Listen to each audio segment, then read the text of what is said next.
You are listening to Cemetery Confessions, the world's #1 goth talk podcast.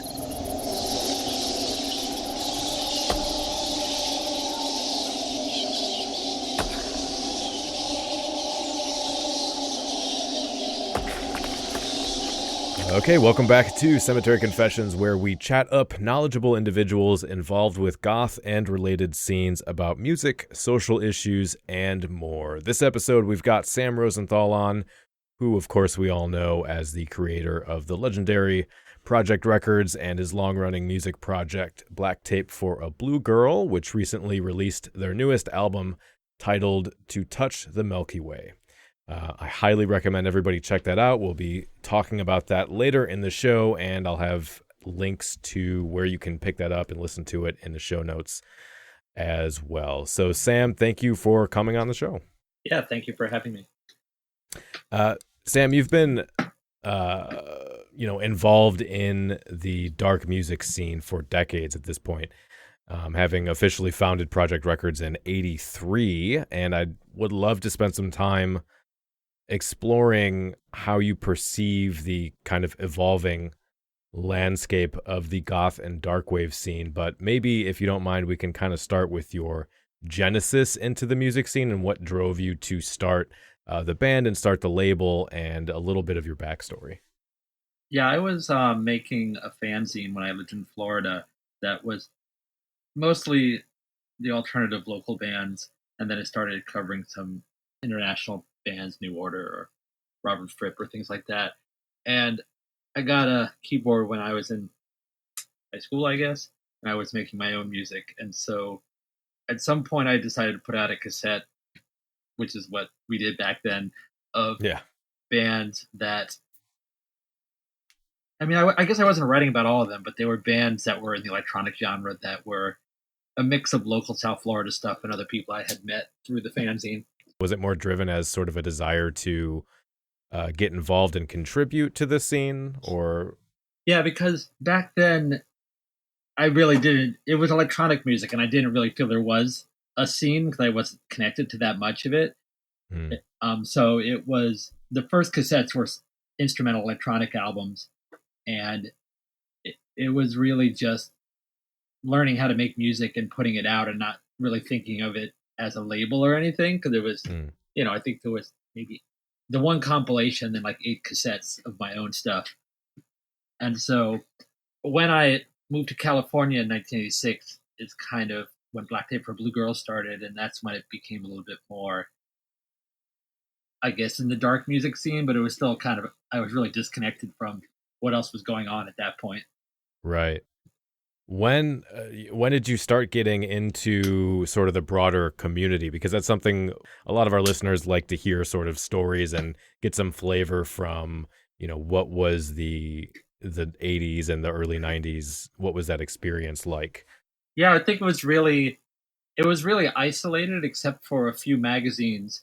And I think when I discovered there was a dark music scene was because I sent out the first Black Tape LP for review, and the places I noticed were interested in it were also writing about, let's say, Bauhaus or the Sisters or Christian Death or something. And I was like, oh, what is this music? I'd heard about Bauhaus, but in Florida, they, to me, were like a dark rock band. It didn't really, I guess the new romantic magazines at the time that I read were more like Japan and Soft Cell and Ultravox. So they didn't write so much about what would be, I guess, goth or Batcave or whatever they would have called it at that point.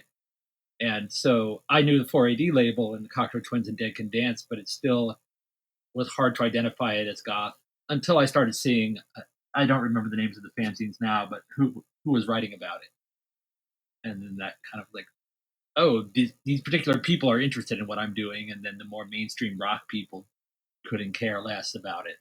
Right. So if we, moving from the 80s, the sound that was coming out of the early 80s into the 90s, that span of culture and evolution and music explosion is like pretty massive in itself. But it does seem that those are the most referenced as sort of the golden age for goths and the sort of, scenes around that, whether it's the music or the DIY clothing or, culture before the internet and so on. Mm-hmm. And so there's this kind of argument that I've seen on the other hand, though, that there's this big disconnect between what we know of the scene in the 90s and what we had in the 80s, that the 90s were when the term goth came around and we started to develop like these lifestyle elements with the commercial ephemera from films and comics and things like that. Was that sort of your experience as this more of a disconnected step away from the post-punk early 80s stuff, or was it more of a inline evolution? I felt more like it was connecting to more musicians and people into the music and discovering more similar bands who'd been very, doing their own thing. Because with the Black Tape releases, there was a couple other bands that I put out as well. There's an Attrition, Oyuki Conjugate, but there was perhaps 3 Black Tape releases by 1990, and a lot of people were discovering the label because of the band. And then I met Love Spirals Downwards and I met Lycia, who with Black Tape were like the 3 big bands on the label in the early 90s. But it made the connection by having the music out there when there wasn't a million bands. So, there were less options, so more people heard it. And so I feel like the fashion part or that side, I didn't recognize as much as I was just able to start meeting more people doing similar music and interested in similar music. Right. Because there was many little fanzines that we placed ads in, and it was just a way to discover it. And at the same time, I used to put a 1-inch classified in the back of Spin magazine, and every issue I get like 1,000 people asking for the catalog, because there was all these people spread out who had no way to discover the music except for something really mainstream like Spin. And even though they weren't ever writing about it, Rolling Stone and Spin were like the main magazines you would find. Do you feel that early on when you were first getting into things, first releasing the tape trading and all of that stuff, was your audience or the community that you were involved in more music for musicians, a lot of just musicians talking, bouncing off ideas, bouncing off songs, and a very, I guess, an insular music-based community? Or was there a lot of just general fans who were music consumers rather than producers themselves? Yeah, I suspect it was more that just musicians for musicians, because I think the early cassettes probably sold like 30 copies. And so I probably gave away 50 copies. And so I think a lot more went to other musicians like Robert Rich and Steve Roach, electronic musicians who I was in touch with way back when. Just you go through a magazine like Sound Choice or OP and just, this artist looks interesting to me. They sound similar to what I'm doing. And back then they would print the address with the review, and then you would just mail them a tape and see if you heard back. Yeah. And I'm pretty sure that's how I met Attrition because their label sent me things to review in my magazine. But, there was all the main, it was still underground, but comparatively like Depeche Mode or Ultravox, which were like mainstream electronic music, OMD. And then I get this Attrition record and it was just like way darker and, much less trying to be slick. And it was discovering just this music that it was hard to find. They weren't being written about or anything. Were you saying that there was more of a crossover between the sort of sound from Project Records and the more darkwave ethereal sounds with the like more straightforward goth rock stuff like Rosetta Stone and that kind of thing? Or were those audiences more not really associated with each other? Yeah, I don't really think I associated them with each other. Right. I mean, there's a lot of bands, I guess, The Wake, Rosetta Stone, Mission, Sisters of Mercy were just, to me, didn't seem similar to what I was doing. Right. And I think it's because, to me, they're all still rock band structure. It's 4 or 5 people and they're playing traditional instruments. And I mean, even The Cure, they're a rock band. They just happen to make dark rock music. Where, mine was keyboard based, Attrition was keyboard based, Lycia was guitar but didn't have a drummer or a bass player. So Mhm. It's just, to me, I guess at the time I didn't connect as much with the post-punk, the Batcave side. So you find yourself a little bit more associating with the early electronica scene coming out of maybe academia or coming out of some of the dance era Well, no, areas I or would say it's more like the Cocteau Twins or Dead Can Dance side. okay. Um, because the Cocteau Twins were a drum machine, a guitarist, and a bass player, and so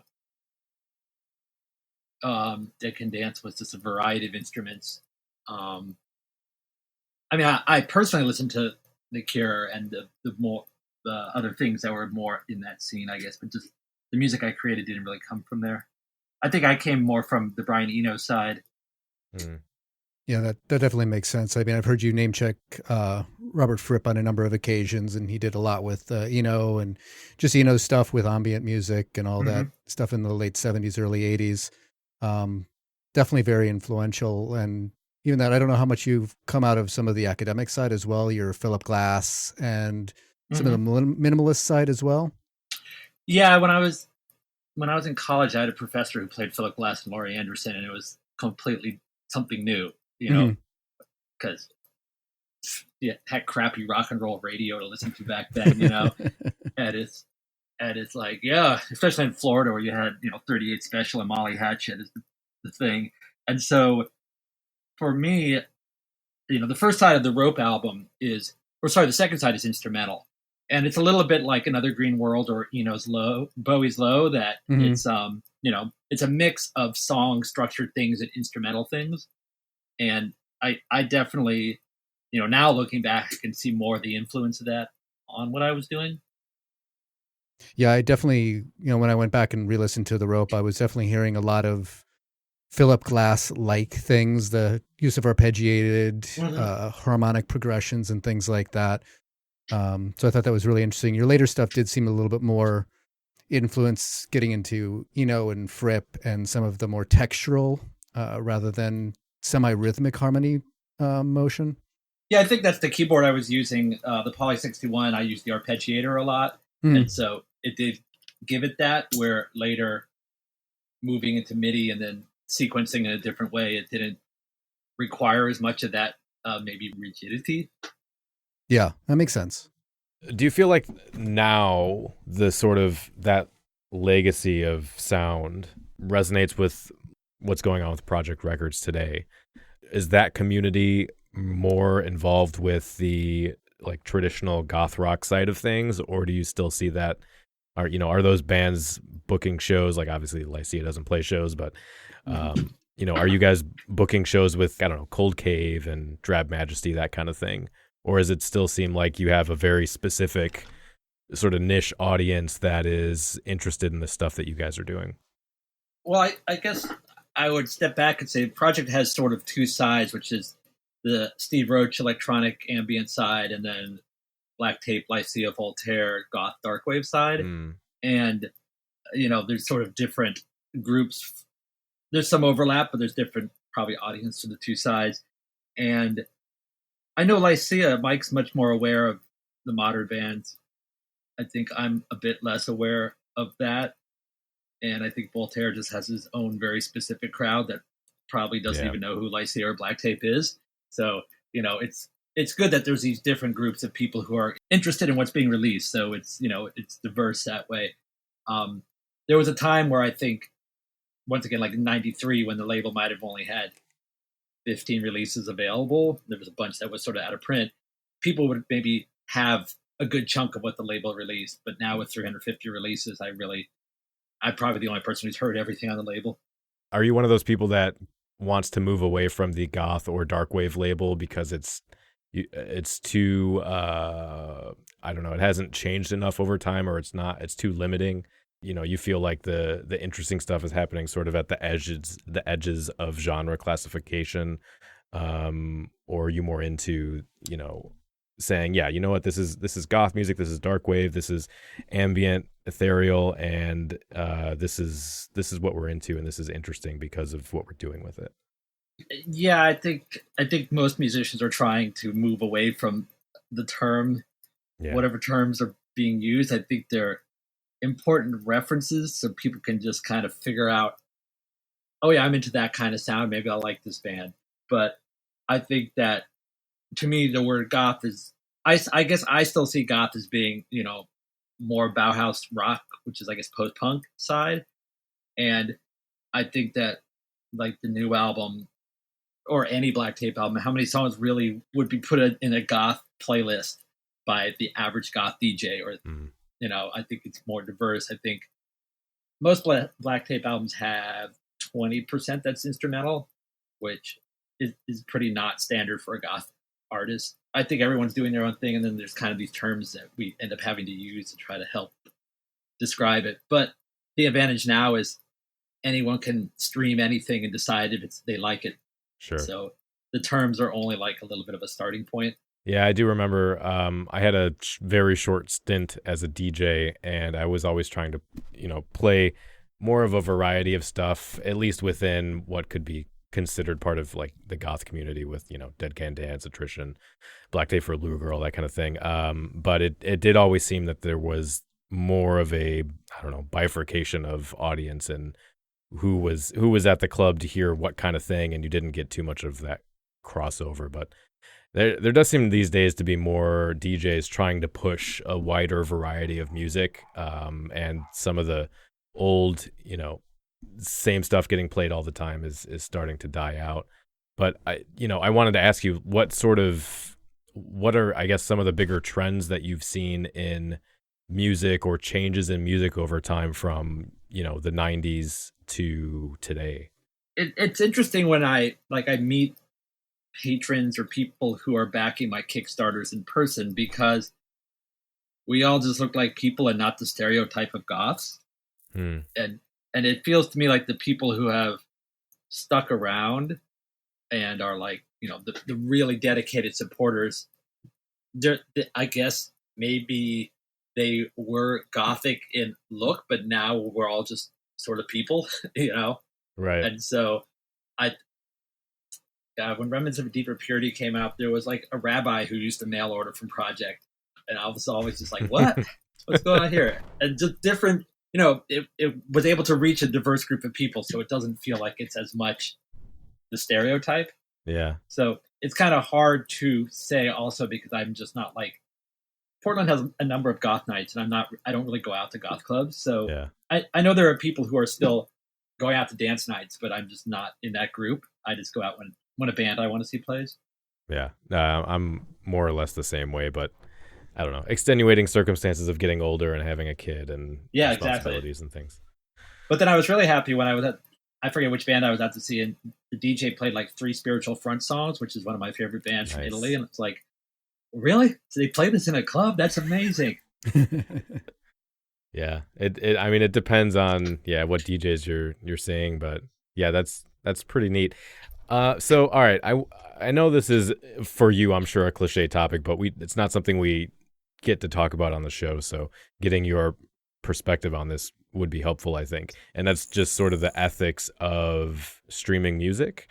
If we're talking about the big ones, Pandora, Spotify, YouTube, Bandcamp, and so on, a lot of people I talk to at least kind of assume that there's ad revenue or streaming, click pay that goes to musicians or labels that kind of helps them out, or maybe like it sort of gets the word out, which translates to, I don't know, like ticket sales when they go on tour or that kind of thing.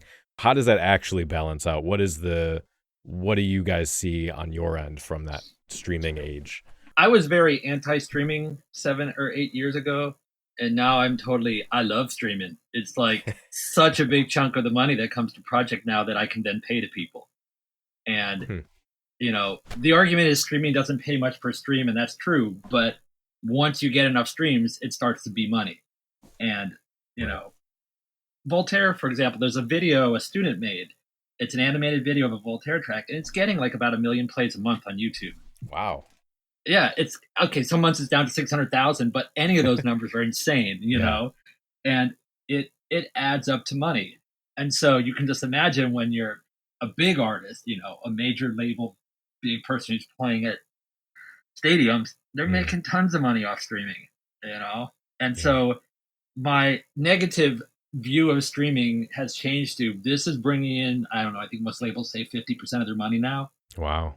And every year from 2011 on, the label brought in less and less money.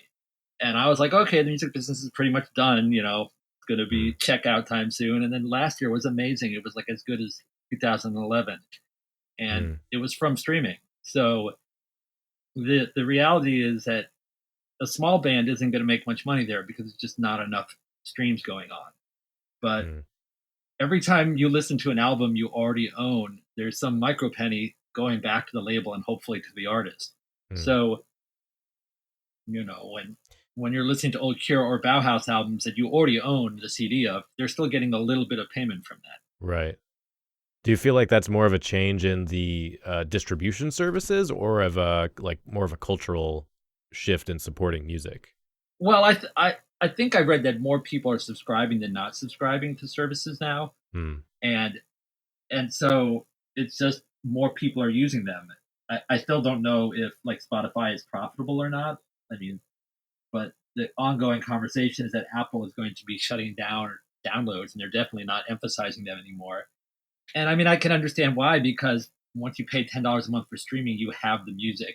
Right. And people are just getting accustomed to that now. Yeah. I guess on the other end, I have seen more of I would like around 2010, 2011, 2012 even, seemed like there was a lot of talk about nobody going out to concerts anymore, people not supporting bands, clubs shutting down, events not making events anymore, that kind of thing. But this last year and the couple years before that, it seems like, at least to me, there's been a renewed interest in going to shows and supporting artists and focusing on music and stuff rather than, I don't know, fashion or whatever other cultural ephemera. That sounds great. Yeah, I saw Trisomy 21. I don't know if you know them. Yeah, they're on tour right now. They're playing Chicago next month, I think. Yeah, they're playing in Portland. I was like, I didn't even know anyone knew who that band was. I mean, I have a couple of their albums from whenever, the early 90s. Yeah. And I was just like, that's amazing that they can tour America, Yeah. So, they're here in Portland. So what about like physical releases? Because it seems, at least from my perspective, most of the CD, vinyl, and like tape releases I see are either deluxe editions or some kind of out of print album from the 90s that you can't buy anymore that gets a re-release from like some established band. Is that the only way people can sell physical media now? Yeah, physical is pretty hard. I found I have just had to cut back and stop releasing bands that aren't in the top end of the label, just because the investment, it just doesn't sell enough to be worth doing anymore on many of the smaller unknown bands. But most of them aren't playing live. Some of them aren't even based in America. So I can see if a band is playing live, they'll sell something at their shows. But I do think it needs to be somehow more than just the CD. I think that for Black Tape for a Blue Girl, I do Kickstarters which fund CDs and LPs, where I think each artist sort of has their own way that works for them. I don't really have the experience. First of all, what you're saying about playing live, and I assume then selling things at those shows. I haven't done that in a long time, but I know Voltaire plays live a lot. But definitely CD sales aren't anything compared to what they used to be for him, even at shows. He ends up selling more. There's different merchandise stuff he makes, toys, or he does shirts, but different, keychains, necklaces, things, and he's selling more of that than the music because a lot of people are streaming the music, but they want something, so they're interested in the things. That's definitely what I've been seeing more on the shows that I go to. Whenever I wander by the merch booth, there's usually a handful of CDs just kind of in a corner somewhere, but all the rest of the merch booth is T-shirts and random knickknacks that have the band's logo or fun sayings or stuff like that. And that seems to be where all the action is as far as the patrons coming and buying it, where the actual physical media really seems to get short shrift, both from the purchaser's perspective as well as its placement in the merch booth. But I think I would assume they've experienced. No one's buying those CDs when we put them out. So, I think it's definitely putting less of them out. consumer driven. I don't think it's because they stopped putting them in pride of place. Yeah. I do see a lot of older established bands though showing up more and more often and putting out newer releases, and it seems like that's kind of where it's heading, at least this year. I don't know, we were just talking about this, there's like Alter de Fey just is coming out with a new album, a handful of Snowdrops, who else, Alien Sex Fiend just came out with a new album. So it seems like on the consumer side at least, people are getting more interested in those bands that we heard. Bauhaus is doing another reunion tour. And I think that's good, like, especially if, you're talking about Lycia, they just came out with a new release, your new release. I think people are interested in hearing new things from known bands rather than talking about just how good their old stuff was, which I think is a positive change. Oh, yeah. I mean, on Facebook, I don't know, last year, I asked people for their favorite project song for making a Spotify playlist. And let's say we got 150 songs voted for. And I'm like, 12 of these came out after 1999. It's just so many people in the mid 90s, which was the era when they were in college or when they discovered the band or whatever. Mm-hmm. So what you're saying about people wanting new stuff from bands is really good. I know the new Lycia has been that way. It's done really well on CD and LP. And previous to that, I had reissued Ionia and A Day in the Stark Corner, which had been out of print for a while. But what I have noticed with Lycia is we also can sell shirts through the web store where, 5 years ago, people just weren't really buying shirts. And so some people I think are just buying the shirts because they are going to stream. And so it's good. I think that some of the established bands, like you're saying, are able to release stuff and wanting to release new stuff. Do you think there's been more of a bump in merchandise sales then? Because I know there's at least traditionally a big problem with like bootleg band shirts from third-party sites and that kind of thing, that none of that money goes to the artist. Do you think that's less of an issue now, or is it? Yeah, I don't know. I the only bootleg things I've seen are from like China and Russia, so I don't really know about stuff over here. Well, I do want to talk a little about the new Black Tape album and sort of get your, some perspective on the themes and the sounds coming out of that album. And I guess one of the more salient themes for me as I was listening through was the kind of search for meaning that we all kind of go on, and the sort of depression that can come with that, and the sort of existential dread that comes with the need to be part of something bigger than yourself. Can you kind of talk a little about the themes of that sort of journey of identity and how that was relevant to your own life? Well, first, I like all the words you just said. It is sometimes hard to like try to encapsulate what it's about, because to me it's a bunch of diverse things. Yeah. And I think it's a question that, well, I don't know how old you guys are, but after you've been around a while, you start asking, okay, am I really where I wanted to be at this point, doing the things I want to do, or am I hitting a dead end, or am I, spinning my wheels in the same stuff over and over again? Mm-hmm. Yeah. And so that's kind of part of the idea of reflected in different ways in songs within the album. Not a bigger picture, like it's providing you with the bigger picture, but asking, is there something larger that is out there, or this is about? Like the first and the last song are sort of bookends that sort of look into that question. Mm.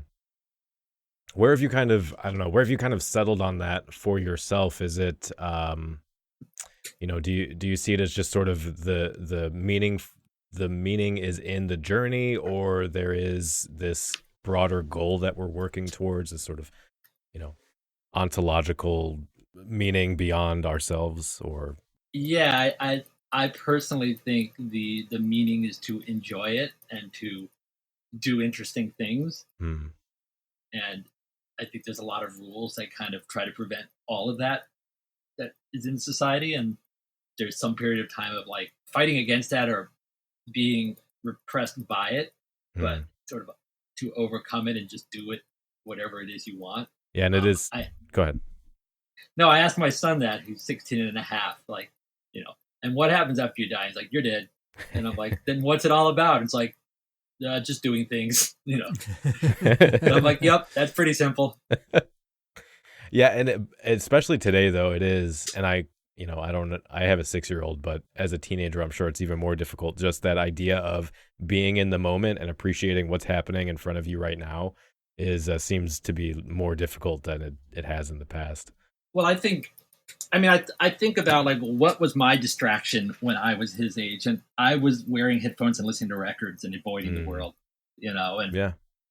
Whatever. I remember listening to Bohemian Rhapsody so many times, Mm-hmm. and it was just like, it's this story and it creates this image in your head. And, in the Marshall McLuhan sense, it's a medium that causes, you have to be involved in, you have to paint the rest of the picture, kind of like reading, where watching YouTube videos is way more passive in my mind. It's just sort of information being washed over you that you don't maybe think about the same way. It's kind of like radio versus TV. But, and then the kids in between were like obsessed with their, oh God, what were those Game Boys? Yeah. And so it does seem like all kids had their thing that they just spend time with to stay away from reality.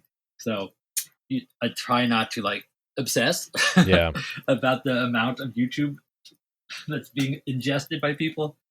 And then, I guess my other question would be, and I'm so sorry, I think the vocalist's name was Oscar, right?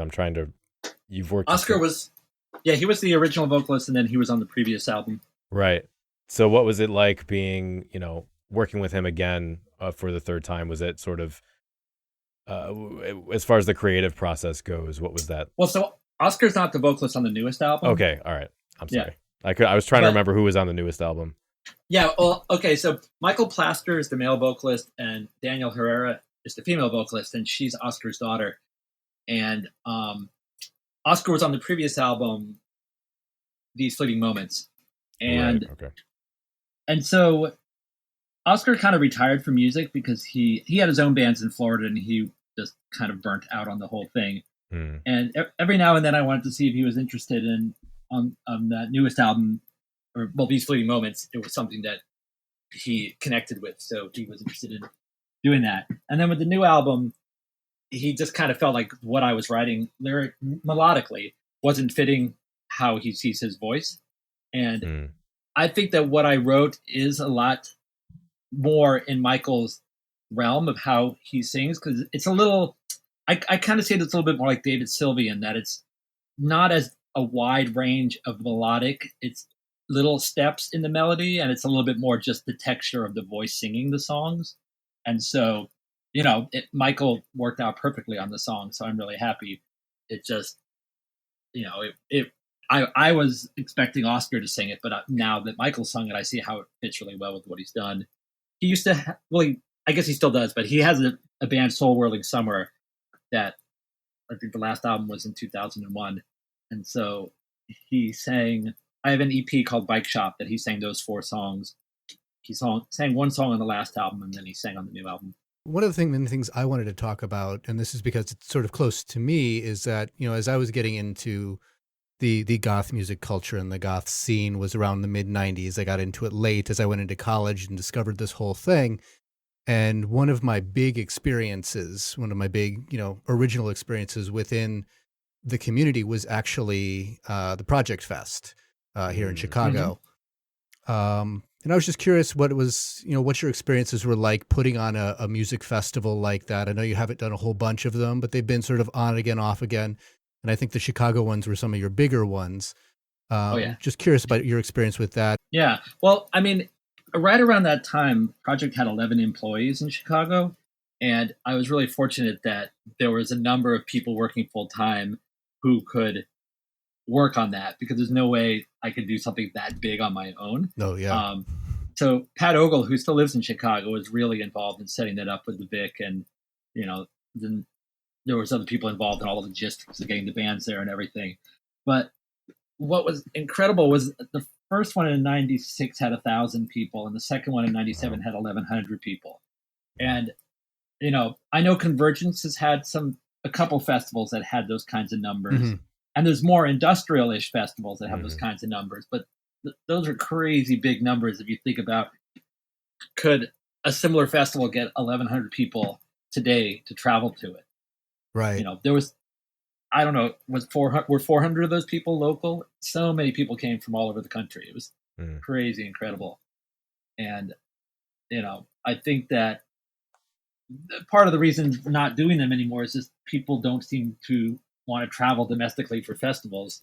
I know people go over to Europe to see festivals, and they have giant ones with hundreds of bands, But it was a really amazing time, and it was great that so many people were interested in coming out for that. Yeah, it does seem that a lot of the festival culture, at least nowadays, is built around these big mega festivals that are already existing. They're existing properties. They have some manner of social cachet, be it your South by Southwest, your Coachella, within our culture, your Wave Gothic Treffen, and things like that. And those seem to have more cachet than the sort of, I guess, smaller, maybe a label wanting to do a festival. There's things like Project Fest was. The second one in Chicago, though, Faith and the Muse played at it, Ben Neal, Robert Rich. So not quite half of the bands weren't on Project at that one. And, it's the kind of thing where you look back now, and that's 21 years ago. And it's like, yeah, maybe if I had done it every year in Chicago and half Project, half other bands, it could have sustained or grown or something. But, it's not what happened. And so it's unfortunate. And that's also the problem, like with Convergence, is that every year it's in a different city. So when it's in Chicago, Scary Lady Sarah does it, and it's always well done, organized. There's a good turnout. But it's sort of, because it's a net fest every year, there's a committee that's new people, and it doesn't have the kind of organization that can keep it going or growing that way, which is unfortunate, because it would be nice to have something like that over here. Yeah. Well, I've been to a number of Convergences, including the Chicago one. But, part of the reason I love Convergence is the experience of going out to experience a new scene. So the Chicago one was less interesting to me, just because it was, I was going to the same clubs I usually went to, going to the same nights. I was seeing bands that aren't, normally playing, but it was basically just a local music festival. Whereas when I went to, actually the one out in Portland several years ago, and then the one in New Orleans, those were much more interesting to me, just because I'd never been to New Orleans. I'd never been to Portland. So I got to experience the whole experience there, because part of it, you've got, of course, the bands at night, you've got club events, and you've got sort of canned events that are part of the scene, but you've also got guided tours of local attractions that are usually friendly to the scene. And I found it was I had an easier time experiencing the full effect of something like Convergence when I was not native to the city. So I definitely enjoyed that. I'd love to see more of that, but it is unfortunate that because it is so, it's here, then it's here, then it's here, then it's here. It can be a real mixed bag as far as how well the organizers do, how well it's put together. Yeah. But I guess the solution to have the best of both would be to have the same organizers do it, but in a different city every year. So, you have people who can get the word out and know what to do, but you have the highlight of it being somewhere new. Because there was one in Buffalo a year or two ago. Really? I don't remember that one. I didn't know that. Well, that's it. I was exactly. I heard about it like 3 days before it happened, and I was like, oh, all right. Yeah. Yeah. And I think, that the Treffen, it's more or less the same general time in the same place, and you know what you're looking for. But Unto Ashes on Project is playing again this year at the Treffen, so that's cool. That's nice, yeah. I guess to bring that notion of promotion back around to what you're doing, do you find it easier to get the word out now about releases and stuff, or is the internet just so convoluted that if we went back to flyers and posters and magazines and things, it would actually be better? Yeah. Oh, how I wish there was a goth music magazine in America, Yeah. Because it would be the place to get the word out, and it would be some kind of like support for the music. I think it's way harder now to get the word out. Partially, there's 1,000 new bands a day on Bandcamp, I think. Yeah. So there's so much music, and I just find Facebook and Twitter almost useless. So it's really like what I found from the Kickstarter.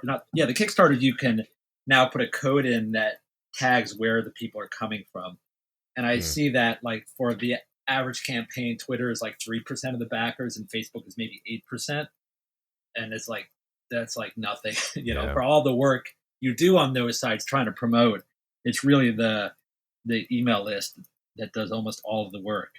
And so I think it's a problem of, especially local promoters here. I think they put something on Facebook and think there's going to be a crowd. And it's like, if you happen to see the event page, it's just so, right. It is. It's so chance. Yeah. It's super hard to get people off of those ecosystems to something else, which is, I guess, within the email list, they're already within your bubble. But if you're in Facebook or you're in Instagram or whatever, the click-through rate for anything to a different website is abysmal. Like anything I've ever done, it's terrible. Yeah. And I think I was going to say, I always find it frustrating how there isn't a centralized place to go, because I always, whenever I go to a new city, I'd like to find local things happening. I'll look up online goth events here, and there is a city page, but it hasn't been updated in like a decade, 15 years. And it's like, all right, I see that you had some events. They were great. Is that club still in existence? Oh no, that one's not still existing. So having something that's updated and live for events, for music, even a centralized page would be nice. But the hard part is just getting somebody who's wanting to take on that chore of maintaining it. Sure. Yeah, I think, like I said, I don't go out to clubs, but I know the people who do know what's happening because they talk about it there. And so, and there's a club called The Star, which is where not all of the goth shows are at.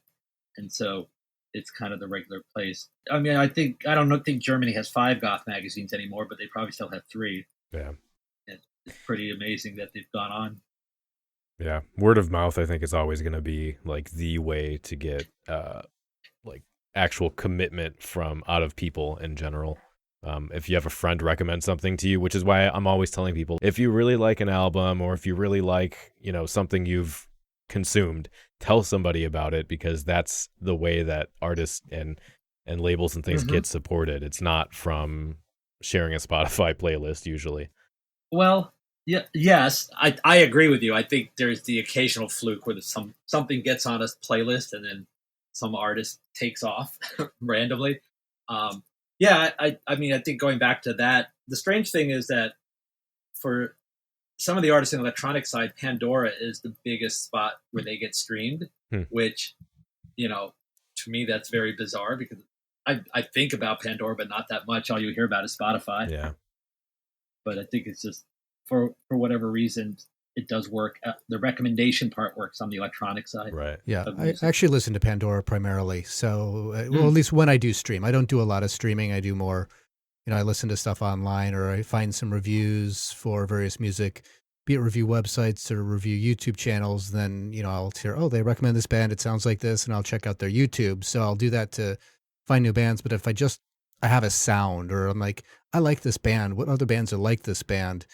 I do like Pandora for that, because I do tend to be more attuned to bands that sound like other bands. And I also do have some music theory background, so I understand the sort of criteria Pandora uses to sort and curate their music versus something like Spotify, which is more of a, hey, you like this band? These other people like this band, and they also like these other bands.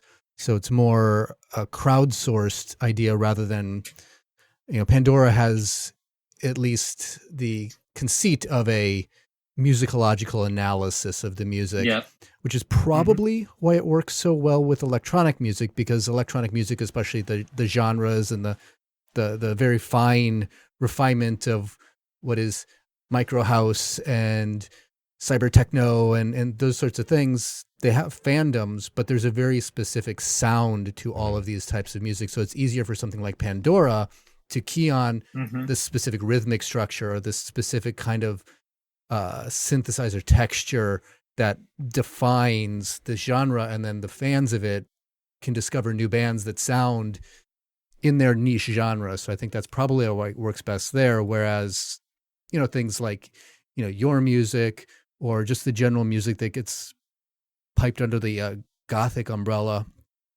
is a lot more varied. And there is Sure. a degree of, I guess, sonic consistency as far as musicological items that are consistent, but there's no real agreement on that. It sometimes seems kind of arbitrary how, Alien Sex Fiend is categorized in with Dead Can Dance and Lycia, and then you throw in Sex Gang Children, and what's the commonality here? So something like that just drives a recommendation engine like Pandora mad, where something like Spotify, it makes more sense. Whereas you'll see, Right. oh, you like this band, here are other bands they like. You'll probably like them too for who knows what reason, but it seems to work. Yeah. Yeah. I do like what you're doing with the subscription model. Actually, in preparation for this show, I started looking back in because I was big into black tape back in the 90s. But then my music taste branched all over the place, and some of the old bands that I was paying attention drifted out of my focus. But then I started looking into it again, and went to your Bandcamp page, saw the subscription model, became a patron, so got a bunch of your new stuff, and I do like that model. I'm curious if you find that patron model more effective than the streaming. I know you said you like the streaming now. Do you find one more effective than the other, or do they just support one another? Well, the patron model brings in more per month than the streaming. Mm-hmm. So I like it because I'm also connecting with people, and in the back end of the Bandcamp patron area, there's conversations going on about things, and it's just, it sort of de-isolates being a musician and working at home and doing all this stuff, because you're just in touch with these different people who like the music and, are also just people who have their own lives and they're talking about that. And it's just, it's interesting connecting that way. But I think that for Black Tape for Blue Girl, the Kickstarter and the patron thing is the main source of income, which covers making the records and making more deluxe editions than I would otherwise be able to make. Okay, yeah. Yeah, again, Sam, thank you for spending some time with us. I'll have links to the Patreon page, Project Records, the new album, everything for anyone who wants to check it out. Just look at the show notes. But again, the album is To Touch the Milky Way by Black Tape for a Blue Girl, which is out now. Sam, thank you. It's been a pleasure. Yes, thanks for talking about all this stuff. Thank you. Sam, thank you again for joining us on the episode. It really was a pleasure to speak with you. If you enjoyed that type of content, we did another episode recently with Tara Van Flower from Lycia. We talked with her about goth in the 90s, her experiences on tour, her experiences through that period of time dealing with elitism and the goth culture as it was developing then. We also talked about the new album and a bunch of other related topics to what we discussed today. If this is your first time checking out the show, consider just hitting the subscribe button, whether you're listening in iTunes or Spotify, YouTube, whatever podcast app you have, and you'll get more of this kind of content, interviews with musicians that are influential and other cultural related discussions with a new guest, a different guest each month to keep it interesting and to keep it fresh, and a different topic every episode. In 2 weeks, we'll be back with DJ Mouse, who you know from Tampa, Florida, places like The Castle, Communion After Dark, and her recent club night, Obscura Undead. We're also having DJ Azzy on with her to round out the episode, who is also from Obscura Undead. We'll, of course, be talking about the local scene and the current state of the goth and industrial scenes there. But we're also going to be talking about classism and whether or not that is an issue in the goth community today. You know, there's obvious examples of the visual mediums, sartorial idioms, aesthetics, fashion, the way we present ourselves, sort of reify our identities through semiotic expression. But there's also more sociological and cultural phenomena that are accused of being classist, like community events, lifestyle curation, social, cultural capital, the ways that we earn respect within the community, whether or not goth is largely middle class, upper class, lower class, working class, whether that matters, whether that has an impact on how people new to the scene feel they need to interact within the community. So go ahead and subscribe to the show so you don't miss that and our future episodes this year. We're going to be having more musicians on, more interviews, more cultural discussions, and I'm very, very excited for what we have coming. Thank you so much for spending time with us. Until next time, stay dark. The preceding program is a member of The Belfry, a network of blogs, podcasts, and videos for the darkly inclined. Go to thebelfry.rip for more information.